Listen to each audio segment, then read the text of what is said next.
नमस्ते बच्चों, मैं प्रकाश जोशी आप सभी का कक्षा 8वीं सुलभ भारतीय हिंदी इस विषय में स्वागत करता हूं। बच्चों, हम द्वितीय सत्र आज इस वीडियो के माध्यम से शुरू करने जा रहे हैं।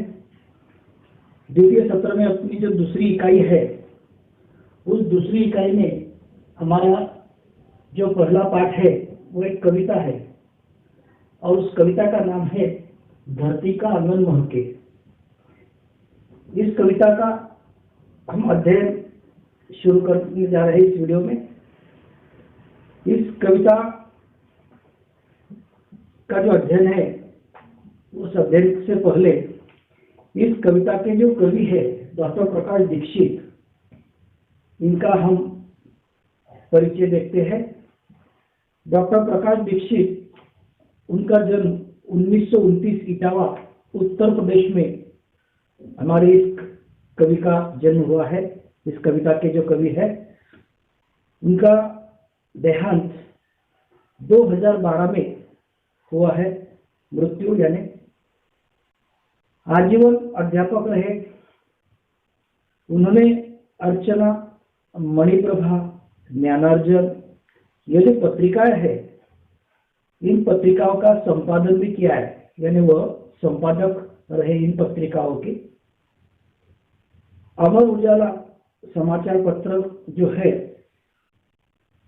उसमें भी हमारे इस कवि ने, प्रकाश दीक्षित ने पत्रकारिता की है।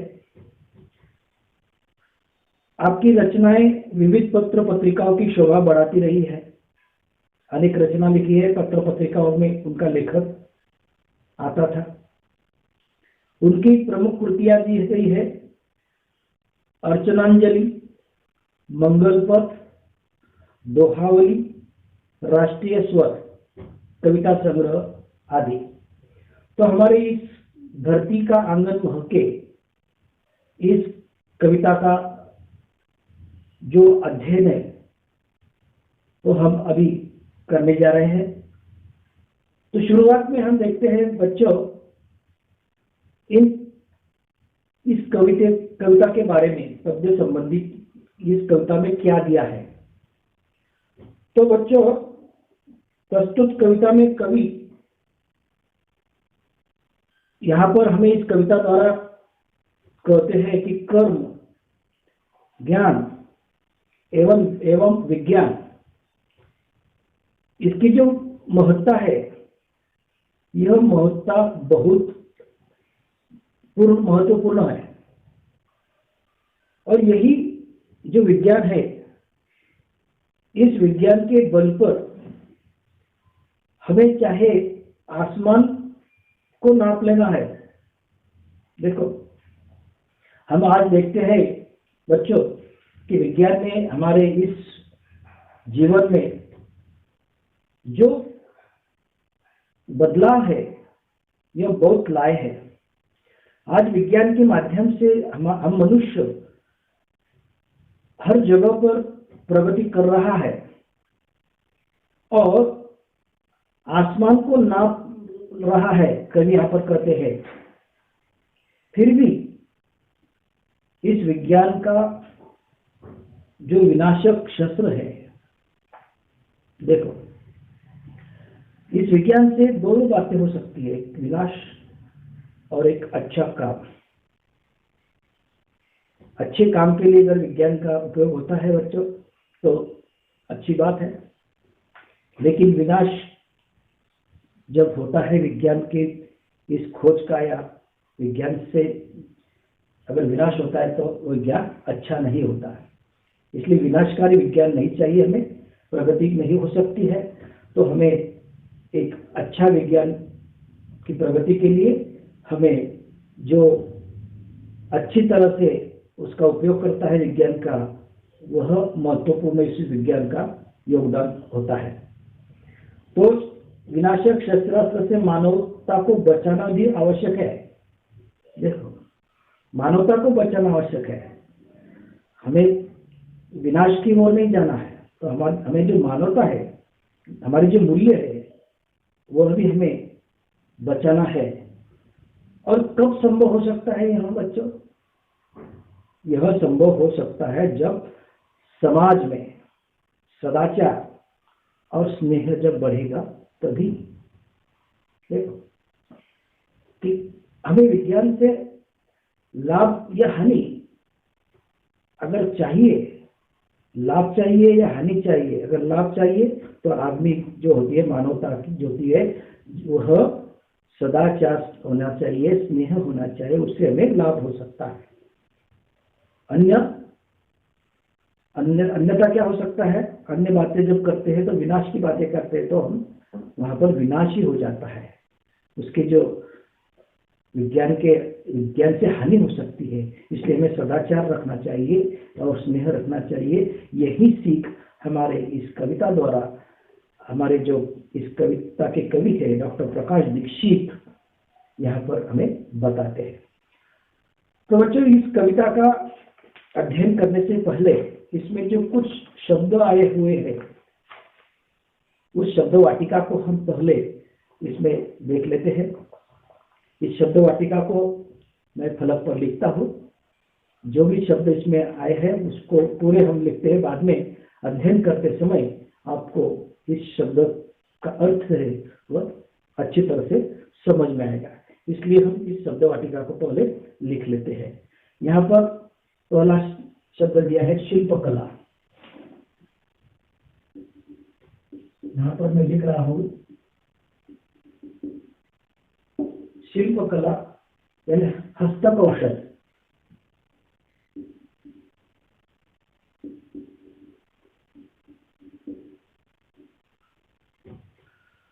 और प्रवाहित,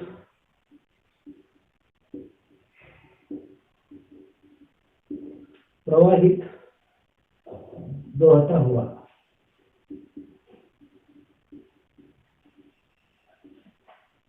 हुआ। यान यानी जहाज।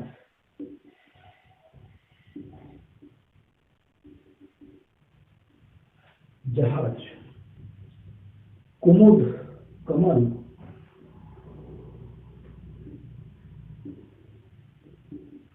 कुमुद का अर्थ होता है कमल, कमल का फूल। परिधान यानी वस्त्र।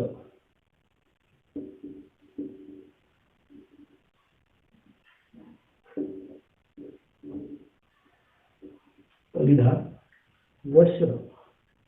मेधा, बुद्धि।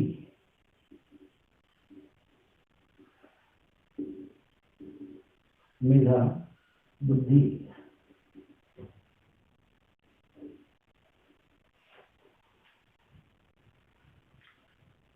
शलाका, सलाई।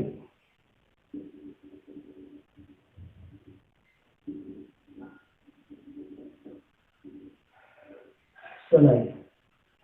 पैमाना,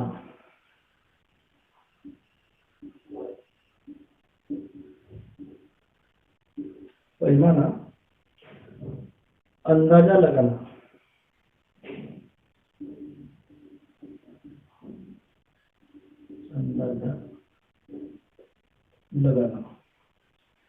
वसुधा, धरती।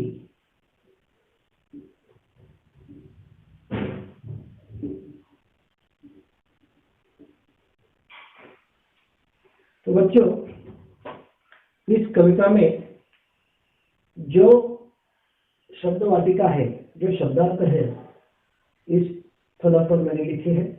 चाहे तो आप 1 सेकंड अपना वीडियो पॉज करके आप लिख सकते हैं।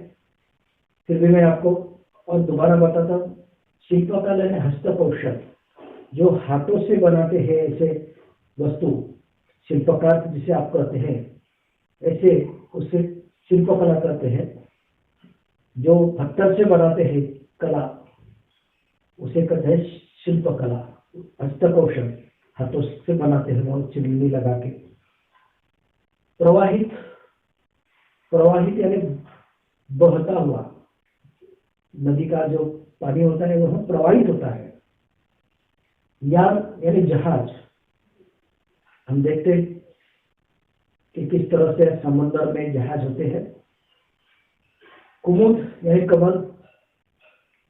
आप सबको पता है कमल का फूल होता है। परिधान यानी वस्त्र, हम जो पहनते हैं वस्त्र। मेधा हमारी बुद्धि। सराका सराई जो सोने की होती है। पैमाना अंदाजा लगाना। वसुधा यानी धरती। तो इस तरह से बच्चों हमने इस शब्द वाटिका को हमने यहाँ देखा है और हम इस कविता का अध्ययन अब शुरुआत करते हैं। आपको इस शब्द वाटिका से, इस शब्द से आपको शब्द वाटिका से इस कविता में जो शब्द आएंगे उसका अर्थ आपको याद होगा, आपको सामने भी दिया है। तो इस कविता को हम शुरुआत में पूरी पढ़ते हैं, फिर बाद में एक एक लाइन को हम उसका स्पष्टीकरण देखते हैं। धरती का आंगन महके, डॉक्टर प्रकाश दीक्षित। धरती का आंगन महके कर्म ज्ञान से विज्ञान से, ऐसी सरिता करो प्रवाहित खिले खेत सब धान से। अभिलाषा ये नित मुस्काए आशाओं की चाह में, पैरों की गति बधी हुई हो विश्वासों की राह में। शिल्पकला कुमुदों की माला वक्षस्थल का हार हो, फूल फलों से हरी भरी इस धरती का श्रृंगार हो। चंद्रलोक या मंगल ग्रह पर चले किसी भी यान से, किंतु न हो संबंध विनाशक अशोक का इंसान से। सांस सांस जीवन पट बुनकर प्राणों का तर ढकती, सदाचार की शुभ्र शलाका मन सुंदरता औकती। प्रतिभा का पैमाना मेधा की ऊंचाई नापता, मानवता का मीटर मन की गहराई नापता। आत्मा को आवृत्त कर दे स्नेह प्रभा परिधान से, करे अर्चना हम सब मिलकर वसुधा के जय गान से। देखो कवि इस वसुधा का जय गान गाना चाहता है। किस तरह से? देखो, धरती का आंगन महके, हमारे इस धरती का जो आंगन है वो महके, वो प्रफुल्लित हो, खुशबूदार हो। किस तरह से? देखो, और किससे खुशबूदार बने? धरती का आंगन महके कर्म ज्ञान विज्ञान से। कवि कहते हैं कि हमारी जो पृथ्वी है, यह सारी पृथ्वी का जो आंगन है, यह किससे महके? विज्ञान से और कर्म ज्ञान से। यानी यहाँ पर कवि कहना चाहता है कि जो विज्ञान के लाभ है, इस विज्ञान के जो लाभ है, यह सारे धरती पर जो लोग रहते हैं, वो सारे लोगों को इस विज्ञान का लाभ होना चाहिए। इसलिए कवि कहता है कि हमारी धरती का आंगन महके, सब लोगों को इसका लाभ मिलना चाहिए विज्ञान का। और आगे जाकर कवि कहते देखो, ऐसी सरिता करो प्रवाहित खिले खेत सब धान से। कवि कहते हैं कि हे समाज को, यहाँ कहते हैं लोग, ये लोगों, तुम जब सरिता यानी नदियां, कि तुम ऐसी सरिता करो प्रवाहित। सरिता का जो पानी है, नदी का पानी इतना प्रवाहित करो कि उस नदी के अड़ोस पड़ोस में जो भी खेत है, तो वह खेत सब धान से खिल उठे। बच्चों, आपको सबको पता है, जब नदी बहती है तो नदी के अड़ोस पड़ोस में जो खेत होते हैं, उस खेत में हरियाली होती है, क्योंकि उस नदी का जो पानी होता है, किसान अपने खेती के लिए, वह किसान उस नदी का पानी लेता है अपनी खेती सींचने के लिए। तो बच्चों, कवि यहाँ यही चाहता है कि ऐसी नदी प्रवाहित करो कि उस नदी का जो प्रवाह है, जो पानी है, उस पानी से सब जो खेत है धान से खिले, अच्छी फसल हो सके, ऐसी नदी का तुम प्रवाहित करो। इसलिए कई यहाँ पर यह करना चाहता है कि तुम सब लोगों का विकास करना है। सदाचार एवं स्नेह बढ़ाना है सबके लिए। सिर्फ मैं और मेरा इतना यहाँ सीमित नहीं है, सब धरती यहाँ पर महके महके, और इस धरती महकने के बाद जो सरिता है वह सरिता भी ऐसी प्रवाहित करो कि सब जो खेत है वह हरे भरे हो सके, ऐसी तुम नदी प्रवाहित करो। बहुत अच्छी कविता है बच्चों, धरती का आंगन महके। डॉक्टर प्रकाश दीक्षित ने हमें यहाँ पर बहुत सदाचार स्नेह का यहाँ पर हमें बढ़ाने के लिए यहाँ पर एक अच्छी सलाह दी है। आगे देखते क्या हुआ।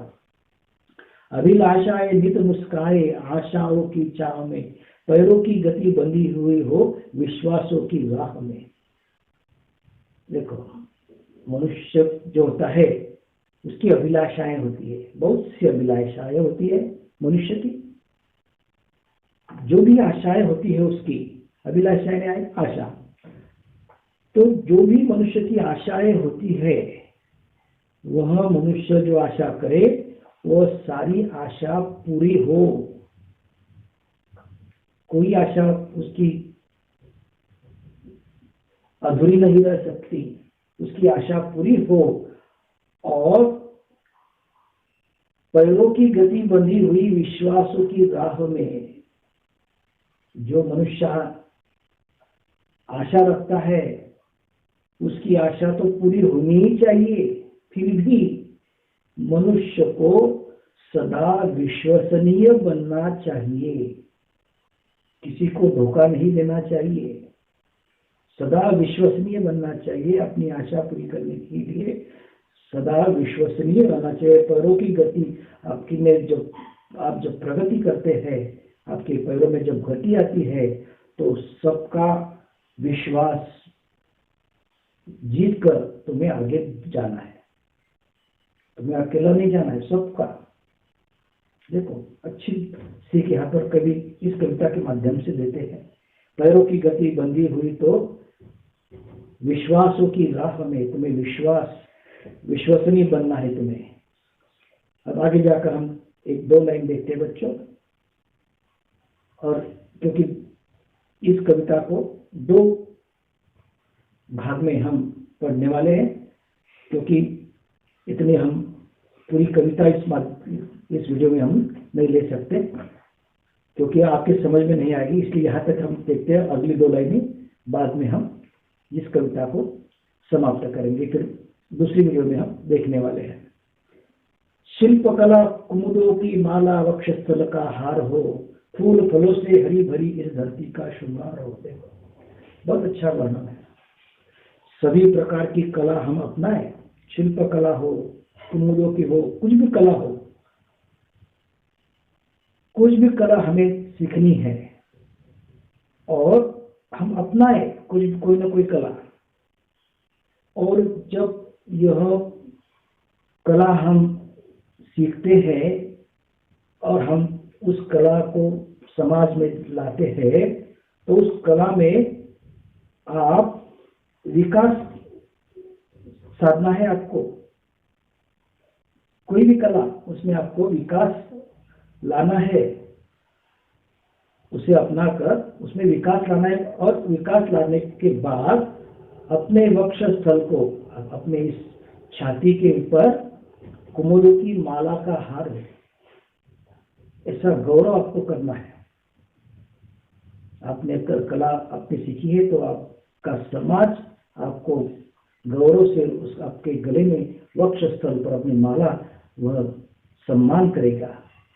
अगर आपके पास कुछ भी नहीं है तो समाज आपको कुछ नहीं दे सकता, सम्मान नहीं दे सकता। इसलिए आपको कला सीखनी है, उसका विकास करना है।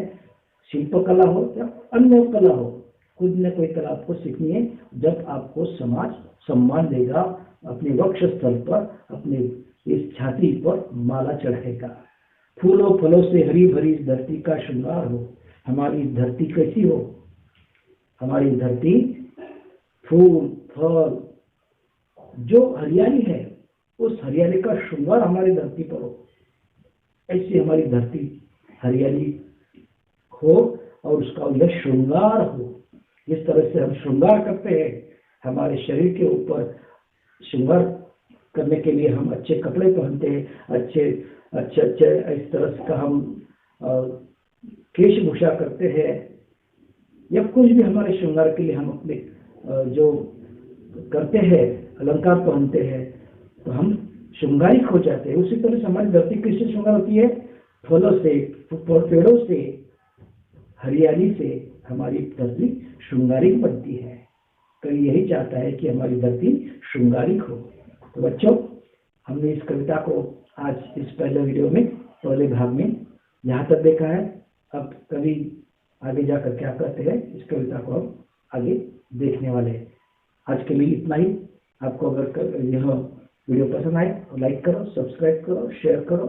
तो यहाँ मैं रुकता हूँ, अगले वीडियो में मिलते हैं बाद में। धन्यवाद।